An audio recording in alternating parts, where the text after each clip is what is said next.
I was 8 years old, and a friend brought over a Ouija board to our sleepover. We drew a black pentagram on it, thinking it would connect us to something, not knowing it was a portal to the other side. Nothing happened at first, but then the board actually worked.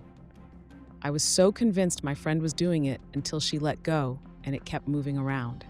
Immediately, I got scared and asked a few questions, but it would give us random names for things that made no sense. When I Googled them later, it was the name of a church in a small religious town in the South. With research, I found the church used to be the meeting place of a cult and all their crimes. My friend went home, and the next weekend we tried again. I remember we had the Ouija board in my room, and I was teasing her because she was too scared to try again. So I said, "I invite any and all beings to come here, but you cannot harm my family or pets. Show me you're here." Nothing happened immediately, but she did agree to do the Ouija board with me again. And this time a bad thing did happen.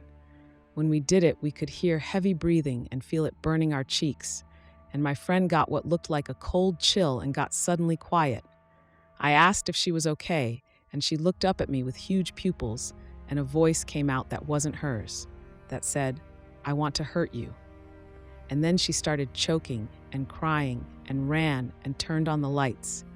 She said she didn't feel like she could control herself and she needed to go home because she doesn't want to harm me, but she does. I left the board under my bed and we forgot to say goodbye.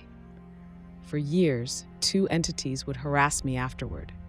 One was very bad, and I had to be exorcised because it would wake me up holding me down and break my dog's leg, or once it ripped all the posters off my wall and flew them like a tornado around me, cutting me all over. I got it banished from my home after many attempts over many years. The other was protective over me. It was a male I know because it shook me awake and yelled at me trying to tell me something, but it talked too fast to understand. When it wanted to communicate, it would wake me, but I couldn't move, and it always scared me, but it never physically harmed me. It would follow me day and night in the house. I would be home alone and hear my bird in the kitchen talking to the presents. I would come to the cage and the cabinet would be open, treats open, and the bird would be eating a treat that someone would have had to give her. Sometimes it would knock on my door and open it. Over time, I learned to live in harmony with it and would respect it instead of threaten it. But if I brought a friend or boy over, they would be attacked. It wanted me to itself. The demon would follow me to school, work, or on errands like it was my guard dog. It burned a weird mark into my sister's side that didn't heal for 2 months. I looked it up, and it was a runic symbol for demons. I believe it did that to her when she tried to smudge my room because she would get sick whenever she walked into it. I can never get rid of it.